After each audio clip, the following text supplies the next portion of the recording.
Sarah never imagined that removing the crumbling pool from her own backyard would unleash a neighbor's fury so explosive it would shatter her peaceful suburban life forever. When Karen's shrill voice cut through the morning air, "You destroyed my property values! I'm calling the police!" Sarah felt her world tilt, but Karen had no idea what she'd just set in motion. The woman who'd spent 3 years terrorizing the entire neighborhood was about to discover that some battles choose their own warriors, and karma has perfect timing. The sledgehammer felt heavier than Sarah Martinez had expected, its weight foreign, in her calloused hands as she stood before the concrete tomb that had once been her dream pool. 3 years of drought had turned the Olympic-sized crater into a breeding ground for mosquitoes and regret. The cracked tiles, stained with algae and time, reflected nothing but broken promises from her ex-husband. "Are you sure about this, Mrs. Martinez?" Tommy, the demolition crew foreman, adjusted his hard hat nervously. "It's a beautiful pool, just needs some work." Sarah's jaw tightened. "It's not beautiful anymore. It's a money pit and a safety hazard." She gestured toward the house next door, where perfectly manicured curtains twitched behind pristine windows. "Besides, I'm tired of giving certain people ammunition." As if summoned by her words, the front door of 1247 Maple Street burst open, like a champagne cork under pressure. Karen Whitmore emerged in her signature pastel pink tracksuit, her blonde hair sprayed into submission despite the early morning hour.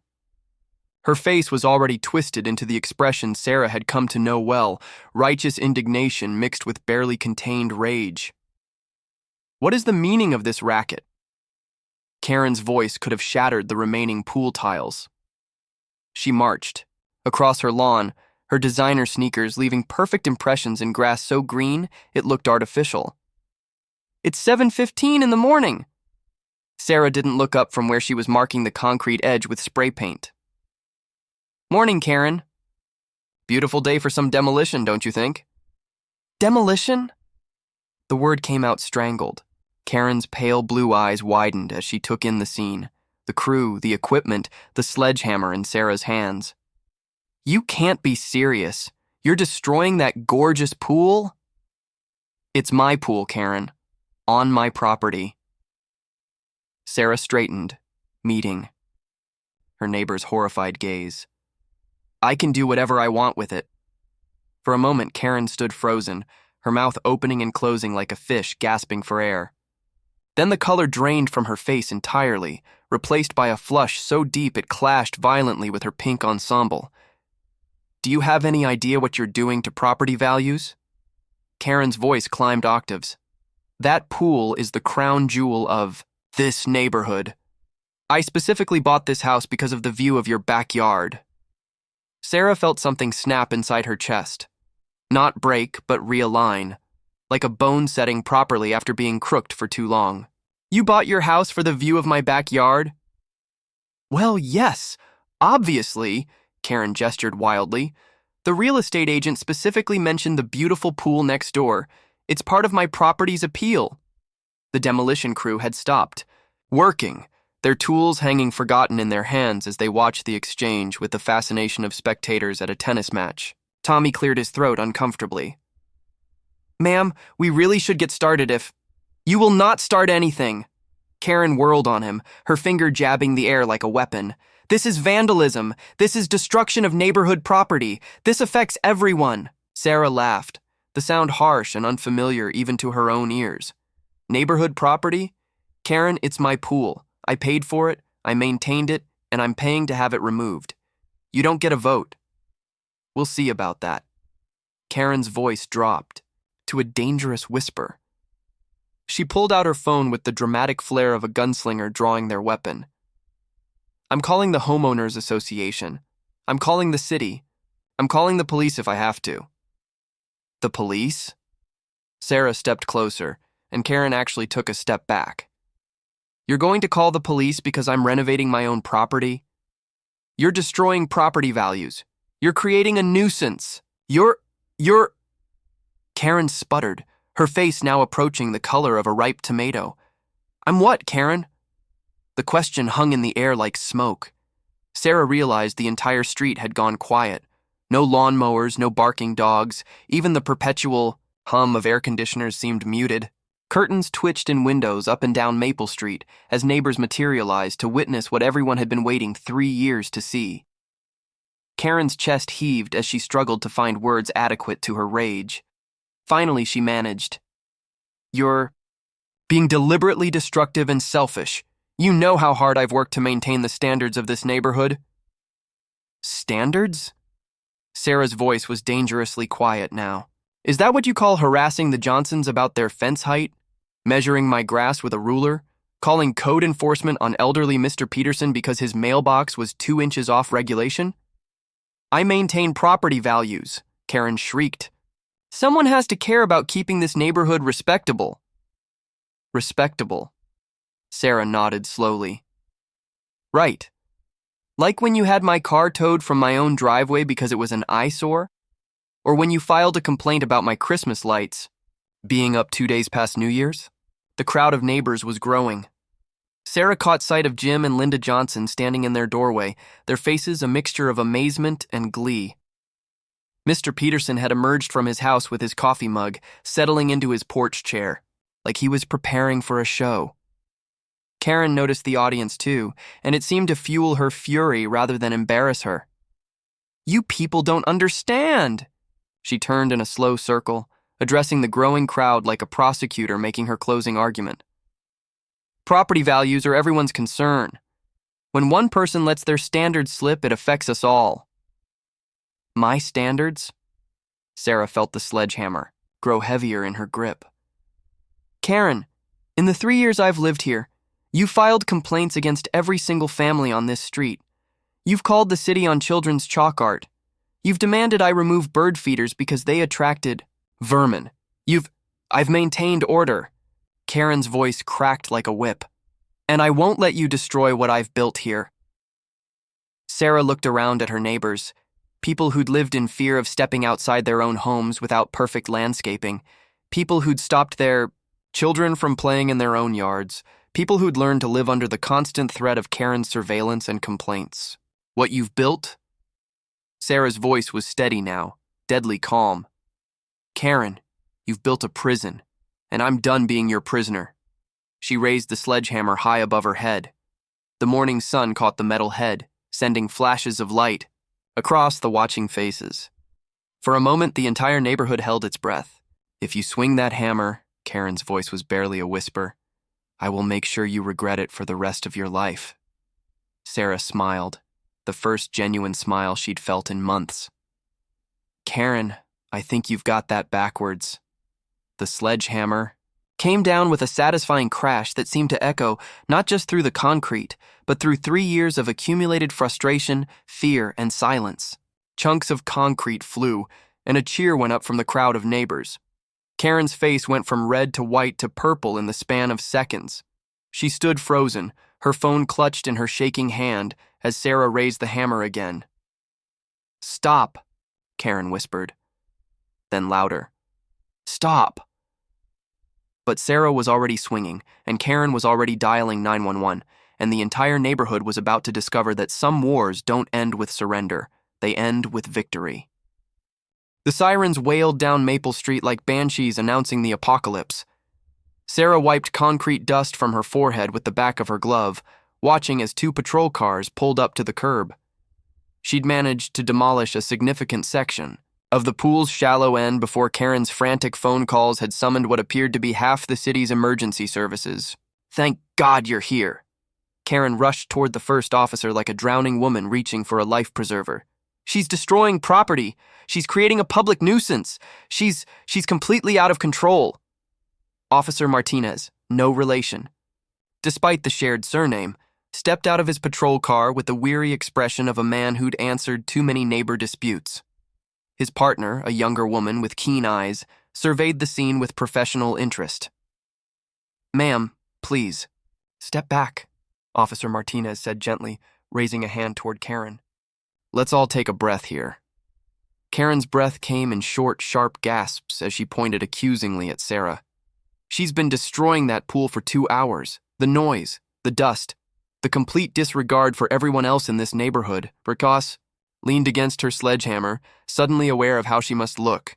Hair wild, clothes covered in concrete dust, holding a weapon that weighed as much as a small child. The growing crowd of neighbors pressed closer, smartphones appearing like flowers blooming after rain. "Officers," Sarah said calmly. "I'm renovating my own property. I have all the necessary permits." "Permits?" Karen's voice climbed toward hysteria. "What permits? You can't just destroy neighborhood amenities without consulting anyone." Officer Martinez pulled out his notepad. "Let's start from the beginning. I'm Officer Martinez. This is Officer Chen. What exactly is the complaint here?" "The complaint," Karen said, drawing herself up to her full 5'3", "is that this woman is willfully destroying property that affects the entire neighborhood's property values. That pool is a landmark. It's been featured in Home and Garden magazines," Sarah blinked. "Featured in magazines? Karen, it's been empty for 2 years. It could be restored." Karen whirled toward the officers. "Officers, you have to understand, I've spent 3 years maintaining the standards of this neighborhood. 3 years of careful cultivation, of ensuring that every property meets certain expectations. And now she's destroying it all." Officer Chen stepped forward, her voice professionally neutral. "Ma'am, whose property is the pool on?" "Well, technically it's hers, but... And does she have permits for the demolition?" Sarah reached into her back pocket and pulled out a folded stack of papers. "City demolition permit, filed 3 weeks ago, approved last Tuesday." Officer Chen examined the documents, while Karen's face cycled through several shades of disbelief. "These appear to be in order. But what about property values?" Karen's voice cracked. "What about neighborhood standards? What about consultation with the community?"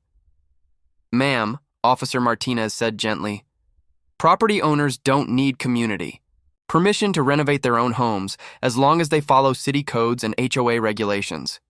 "HOA regulations." Karen's eyes lit up like Christmas morning. "Yes, the HOA has very specific rules about major changes to properties. You can't just..." "Actually," came a voice from the crowd, "you can."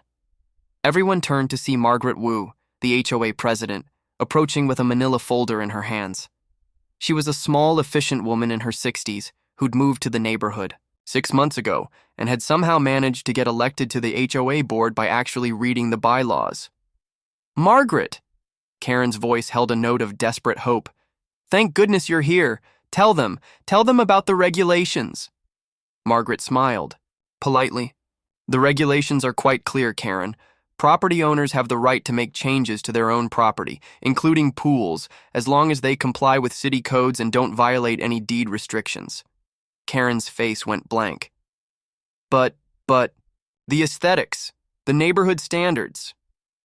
"The HOA can make suggestions about aesthetics," Margaret continued, "but we can't prevent legal property improvements. Sarah filed all the proper paperwork with us 3 weeks ago." 3 weeks ago? Karen's voice was barely a whisper. "You knew about this for 3 weeks and didn't tell me?" Margaret's smile remained perfectly professional. "The HOA isn't required to notify neighbors of permitted property changes." Sarah watched Karen's face crumble as her last hope evaporated. For a moment, she almost felt sorry for her neighbor. Almost. "This is insane!" Karen exploded, her composure finally shattering. Completely. "I have rights. I have invested in this neighborhood. I have worked to maintain property values. You can't just let her destroy everything I've built." "What you've built?" Mr. Peterson's voice cut across the crowd like a rusty blade. The elderly man stepped forward, his coffee mug still in his hand, his face harder than Sarah had ever seen. "Karen, what you've built is a reign of terror." A murmur went through the crowd. Karen spun toward him, her eyes wild.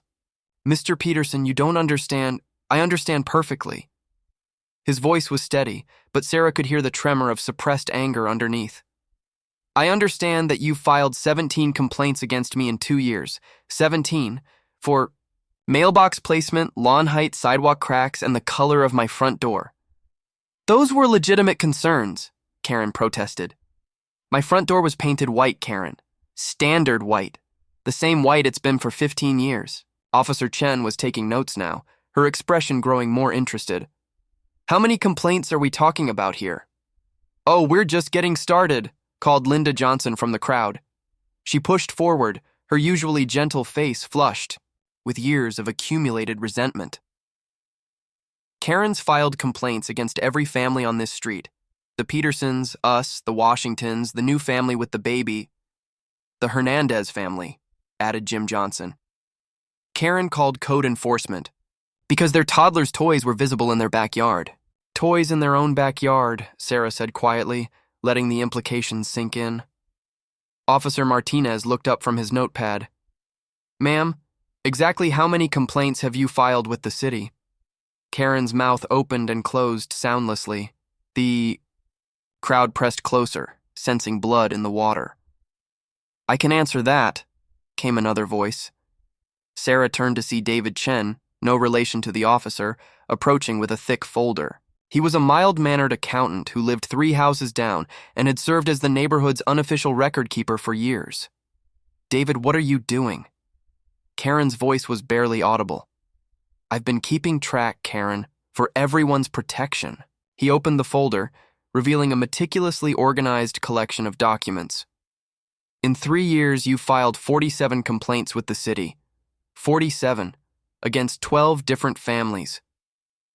The silence that followed was so complete that Sarah could hear her own heartbeat. Some families, David continued, his voice growing stronger, received multiple complaints in a single week. The Washingtons got 5 citations in 1 month because their teenage son's car was parked in their driveway. Their own driveway, Officer Chen repeated, making another note. That car was an eyesore. Karen's voice was desperate now. It was affecting property values. It was a Honda Civic, Sarah said flatly. A 3-year-old Honda Civic. The crowd was growing restless now, years of suppressed anger finally finding an outlet. Sarah could see neighbors whispering to each other, sharing stories, comparing grievances. Officers, Margaret Wu spoke up again.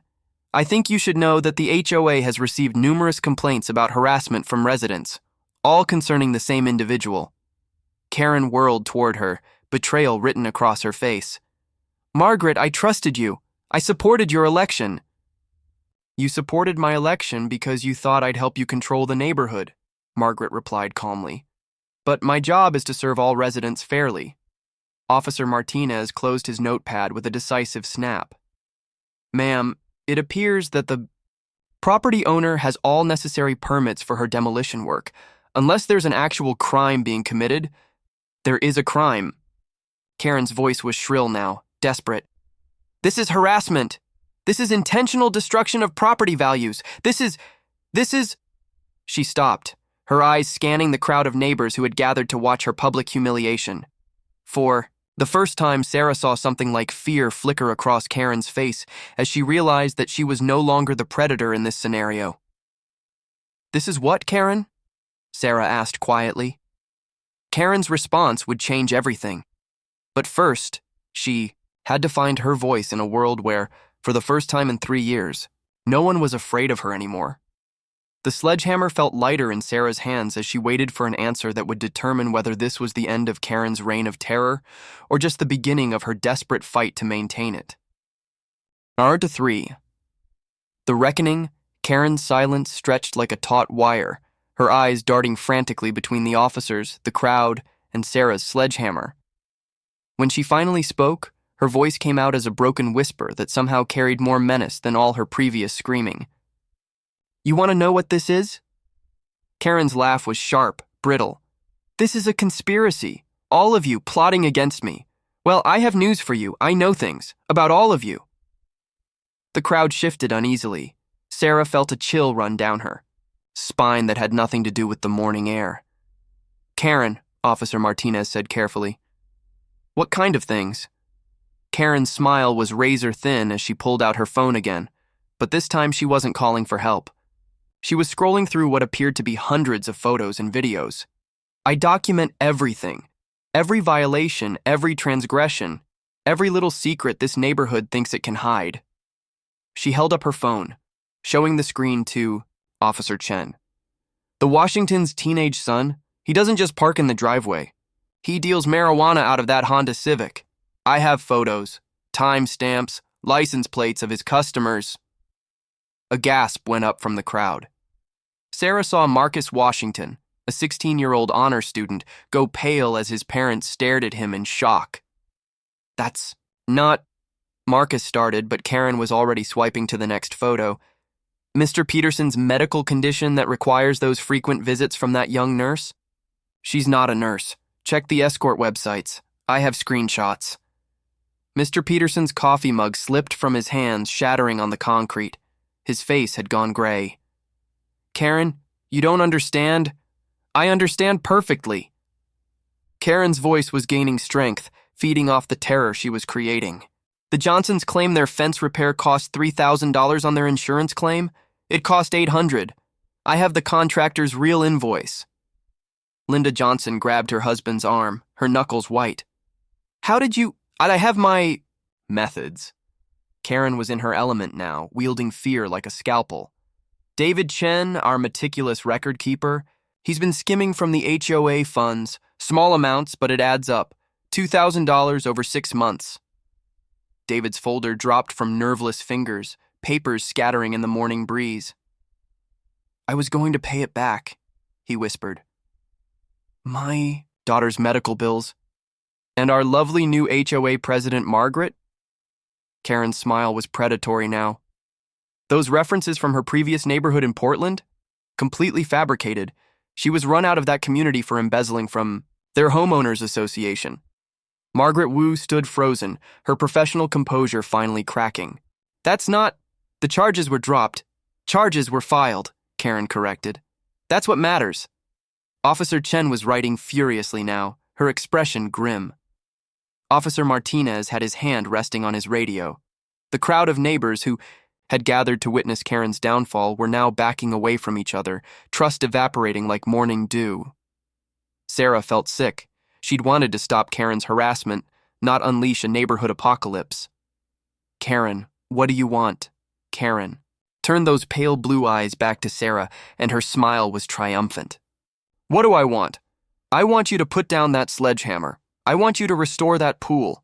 I want you to apologize to this entire neighborhood for disrupting the peace and order I've worked so hard to maintain. And if I don't? Karen's phone. Screen lit up with what appeared to be a video. Then I start posting. The Washington boys' drug deals go to the school board and the police. Mr. Peterson's nurse videos go to his late wife's family. Imagine how they'll feel knowing what Grandpa's been up to 6 months after Grandma's funeral. The Johnsons' insurance fraud goes to their provider. David's embezzlement goes to the district attorney. She paused, savoring the power.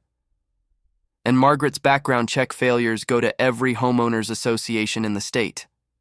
Good luck getting another position of trust anywhere. The silence was suffocating. Sarah looked around at her neighbors, people who had seemed so strong and united just moments ago, now isolated by their individual secrets and shame.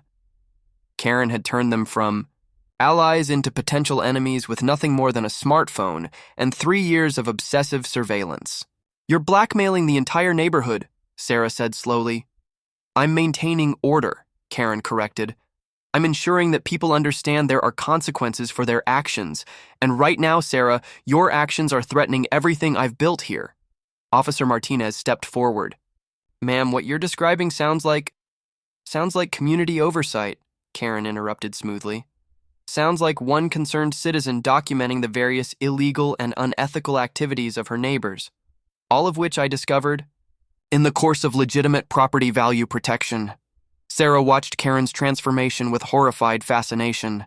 The hysterical woman of moments ago had vanished, replaced by someone calculating and dangerous. This was Karen's true face, not the petty tyrant she'd appeared to be, but something far worse. The thing is, Karen, Sarah said quietly, raising the sledgehammer again. I don't care, Karen blinked. What? I said I don't care. Sarah's voice grew stronger. Post whatever you want. Send your little videos and photos to whoever you think will care. I'm still tearing down this pool. But they'll all be ruined. Their lives will be destroyed. Sarah looked around at her neighbors, Marcus Washington, barely 16 and terrified. Mr. Peterson, a widower dealing with grief in his own way, the Johnsons, who'd probably made one desperate mistake with an insurance claim, David Chen trying to pay for his daughter's medical care, Margaret Wu, who'd apparently been trying to start over. Maybe, Sarah said. Or maybe they'll realize that being afraid of you is worse than dealing with whatever consequences you think you can impose. She swung the sledgehammer again, sending another chunk of concrete flying. The crash seemed to break whatever spell. Karen had cast over the crowd. Wait! Marcus Washington stepped forward, his young face set with determination. Karen, post whatever you want. I never sold drugs to anyone.